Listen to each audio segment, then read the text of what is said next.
Paz e bem, sou Paulo da Costa Paiva, leigo professo na Ordem Franciscana Secular e também idealizador da mídia digital Partilha Franciscana.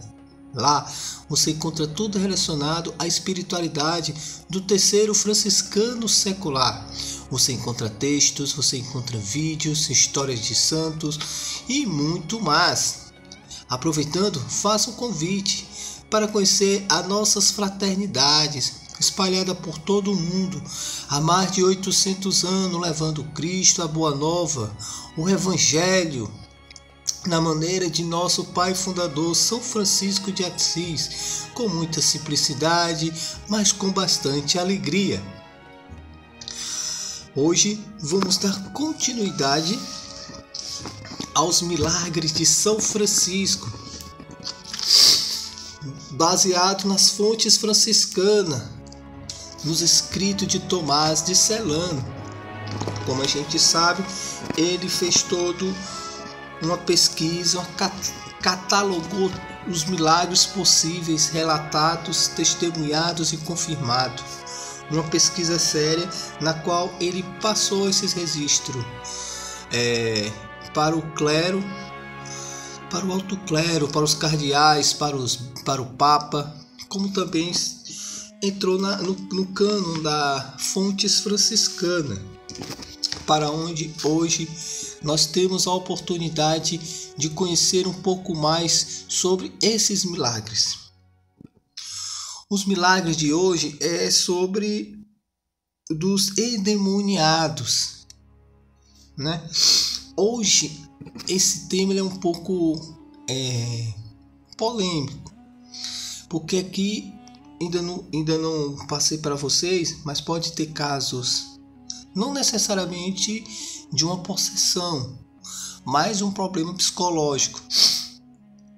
Hoje a Igreja Católica ela é muito criteriosa a respeito dessas situações. Ela avalia de forma muito cautelosa. Primeiro passa por um profissional de saúde mental. Se realmente observar que não é nada relacionado a um problema mental, é que realmente a igreja reconhece como uma possessão demoníaca. Por isso que existem muitos padres que estudam a psicologia, a psiquiatria, para averiguar até que ponto seria uma possessão verdadeiramente demoníaca ou um problema psicológico, um problema que atinge o psique da pessoa. Então vamos lá. Havia um homem em Foligno chamado Pedro, indo em visita ao santuário de São Miguel Arcanjo, por um voto ou por penitência que lhe tivesse dado pelos pecados. Chegou a uma fonte, com sede, pelo cansaço do caminho, foi beber daquela água e sentiu que estava engolindo demônios. Ficou possesso durante 3 anos e fazia coisas tão repugnantes de se ver que nem devem ser contadas. Foi também à tumba do Santo Pai, apesar de os demônios enfurecidos o maltratarem cruelmente. Quando tocou em seu sepulcro, foi maravilhosamente libertado por um claro e evidente milagre. Outro caso foi de uma mulher de Narni, acometida por uma fúria enorme e privada do juízo, fazia coisas horríveis e dizia palavras inconvenientes. Ao final teve uma visão de Francisco que lhe disse: "Faz o sinal da cruz." E ela respondeu: "Não posso." E o próprio santo fez o sinal da cruz, expelindo dela toda a paixão da loucura e a fantasia demoníaca. Muitos outros homens e mulheres, atormentados por suplícios e ilusões do demônio, foram arrancados do seu poder pelo merecimento do pleclaro, santo e glorioso Pai. Entretanto, Como esse tipo de pessoas costumam muitas vezes ser enganadas pela falsidade, vamos contar só isso e passar para outros mais assuntos. Olha que final interessante, né? Vou repetir aqui para vocês, ó. Entretanto, como esse tipo de pessoas costumam muitas vezes ser enganadas pela falsidade, vamos contar só isso e passar para outros assuntos mais importantes. Às vezes as pessoas podem se enganar ou ter um diagnóstico precipitado, principalmente vendo o contexto da época. Naquela época não tinha a ciência de hoje. Muitas das pestes que arrastou milhares de pessoas à morte na Europa eram consideradas pragas, castigos de Deus.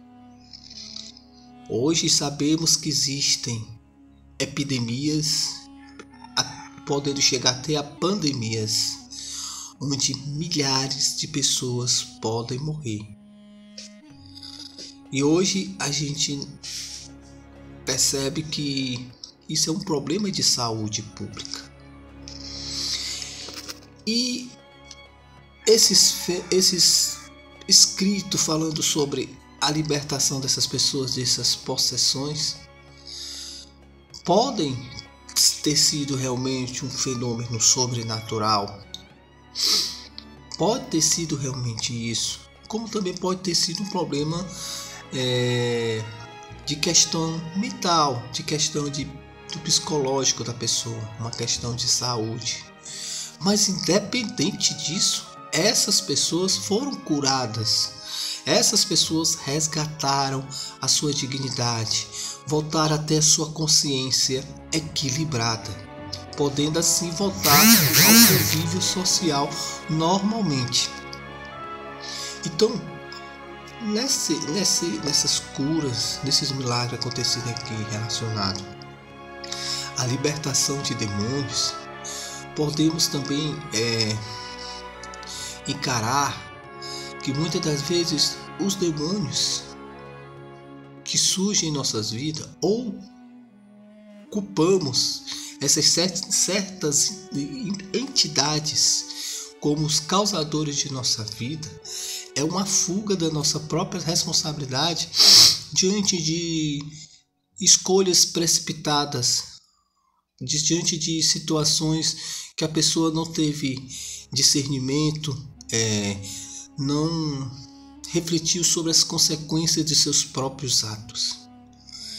Muitos crimes que ocorrem diante da sociedade, principalmente os mais bizarros, as pessoas logo após que são presas, outros que acabam caindo no arrependimento, diz que não era ele perdeu a noção da realidade, foi o demônio que entrou em mim. Então muitas das vezes o que ocorre é que a gente quer jogar nos outros a responsabilidade que é seu. Muitas das vezes pode ser um surto psicótico, pode ser um momento de fúria, um momento de desequilíbrio mental. Então, ou propriamente raiva, inveja que a pessoa tem, algo motivou aquela consequência. Possessão, posse. Quantos crimes causados por ciúme, por querer se apossar da pessoa, né? Então o ser humano tem que se conhecer, o ser humano tem que ver, encarar as suas misérias, como também descobrir as suas potencialidades. Quando a gente convida a pessoa a silenciar, a se encontrar com Cristo interior dentro de si, nesse deserto ele vai encontrar muitos demônios.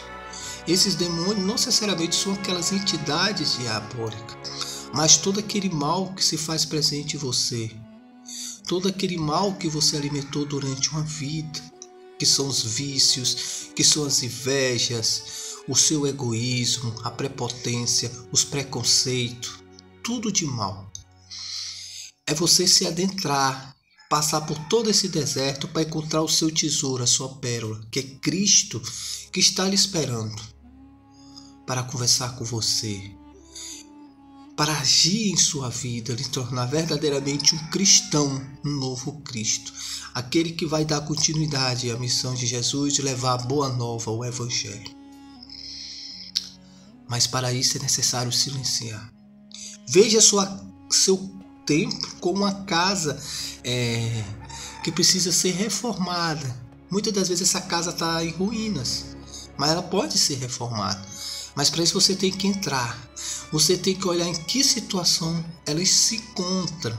Por mais que seja feio, horrível a visualização de tudo aquilo quebrado, tudo aquilo destruído, tudo aquilo deformado. Mas se você não entrar naquela casa em ruína e observar o que primeiramente eu tenho que mudar, aonde eu tenho que ajeitar, aonde eu tenho que reformar, essa casa nunca vai ser reformada. Nunca vai ser uma casa digna da morada de Cristo. Quando você leva alguém para reformar a sua casa, um quarto, onde quer que seja, você vai identificar com as partes mais emergentes e depois vai dando um retoque aqui e ali quando for preciso. Assim é o nosso corpo. A gente tem que encarar os nossos fantasmas, nossas limitações, as nossas misérias e tem que buscar se libertar. Às vezes é necessário até procurar um profissional, procurar uma medicação, um tratamento. Sabemos hoje que existem muitos problemas psicológicos, que às vezes uma simples conversa ou um acompanhamento não é suficiente. Precisa de um acompanhamento psiquiátrico, de medicação. Mas nada impede de você ser uma pessoa melhor. Então, quando você busca o deserto interior, se encontra com Cristo, o grande tesouro da sua vida, você aos poucos vai se libertando. Você aos poucos caminhando com Cristo, sendo um com Ele, você vai se tornando uma nova pessoa, onde dia após dia é uma vitória.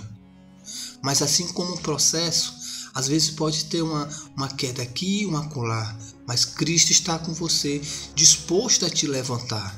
Cristo, na Via Crucis, ele caiu, mas se levantou e concluiu o seu objetivo, da redenção da humanidade.